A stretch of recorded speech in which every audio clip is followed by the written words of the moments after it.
Anyone who goes on the internet recognizes the Google logo. It stands for the world's most widely used search engine. And you'd have to search far and wide to find employees who get a better deal than Google's.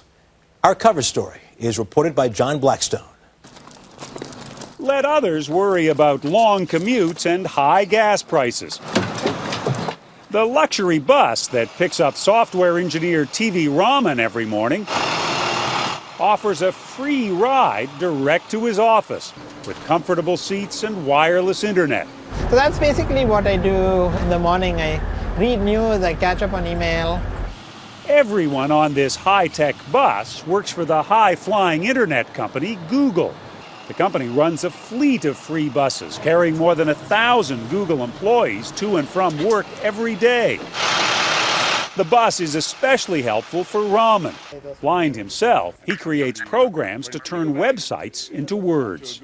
Search results 1.2. After the free ride to work comes the free breakfast in a Google cafe. If you're focused on what you do and you're sort of an intellectual, you're a geek, you're a nerd, the fact that somebody automatically feeds you, it sort of keeps you focused on what you do.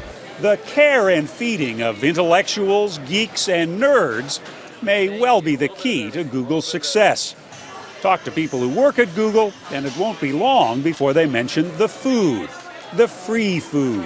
The food definitely does make it worthwhile. I mean, I work more, I do enjoy the food, it's very tasty. The 8,000 workers at Google's Silicon Valley headquarters can eat for free in any one of 19 different cafes, where the fare ranges from made-to-order omelets to vegetarian to fine food from around the world. What do you got there today? We got some falafel, some souffle. Not sure what this is. Something with goat cheese. Asian salad, wild rice. Pretty good lunch? Pretty incredible lunch, yeah. We've got the classic margarita pizza. All the crusts for all these pizzas are made in-house, all made with organic flour. Executive chef Scott Giambastiani promises to feed them well. So over here we've got the guys grilling off salmon to order, grilling off flank steak to order. Food that's fresh, local, often organic. All of the best ingredients, no additives, no preservatives, things like that. And plenty of variety. This is where we're making all of our sushi to order. Franklin, how many rolls you put out a day? 200. 200 rolls. 200, wow. As a skeptical reporter, you have to ask yourself, are they putting something in the food to make people apparently so happy working here? Truth is, there's a long list of things that keeps Googlers happy. I was kind of floored by the sheer number of perks that we had. Adam Lindahl is a software engineer who works on ads that appear on Google searches. He showed me some of the things that make life here so pleasant. From the free gym to the company-subsidized massages. So you've become addicted to massages? Yeah. If I don't have a massage, I kind of get a little creaky and have to come in here to fix me up. There are places to rest. There are pools to work out in. And places to wash your clothes. This is one of our on-campus laundry facilities. And we've got washers, dryers. Washers, dryers, and free eco-friendly detergent over there. Sometimes you have to wonder if anybody does any work here at all. You guys finished work? No, we're going to go back. We're going to go back and work. We're going to work till like 9. They're certainly working, but they're also having a lot of fun. Laszlo Bach is vice president of what Google calls people operations. Human resources anywhere else. One of the things we believe is that you want to make an environment that's efficient for people so that in their personal lives they can live and enjoy and have a great time, and when they're working they can focus on getting their work done. To be sure, many Google perks serve the company at least as much as they serve the employees, says Jeffrey Pfeffer of the Stanford Business School. Some of that is done, of course, to keep people on the campus and working. So some of this is just, you know, if you don't have to go anywhere to get your dry cleaning done or your car serviced or food, you'll be more productive, in part because you won't be diverted by doing all these other things, and in part because you'll be at work more.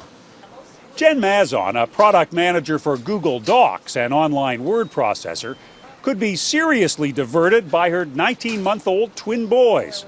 But Google gave her 8 months of maternity leave, much of it fully paid. That was a big deal. That was an absolutely big deal. And there are a lot of women that I know who you know, kind of had to go back after 6 weeks. And I just think about that, and my jaw drops, and I kind of get heart palpitations, and I feel incredibly lucky.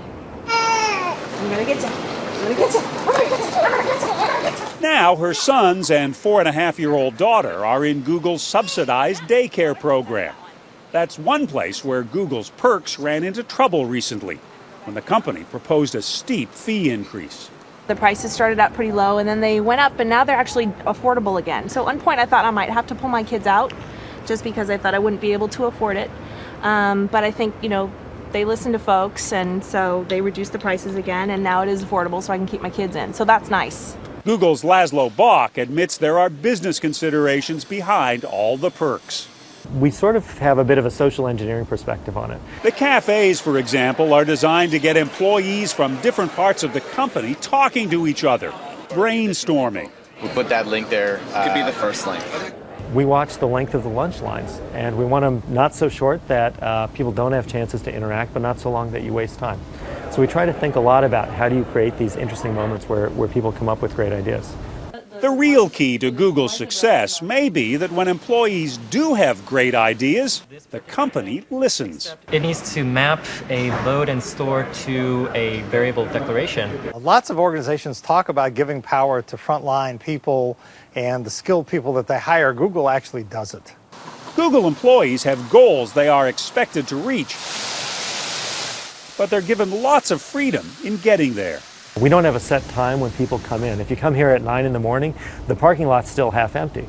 And it's because it's up to the individual and the teams they work with to figure out what's the best way for them to work together. Google turns 10 years old next week, but its remarkable success has done little to change the way other companies do business.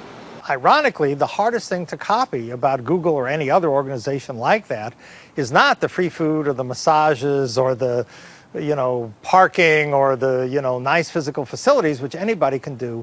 The hardest thing for many corporate leaders to get through their heads is that if you hire intelligent people, you ought to actually let them use their intelligence.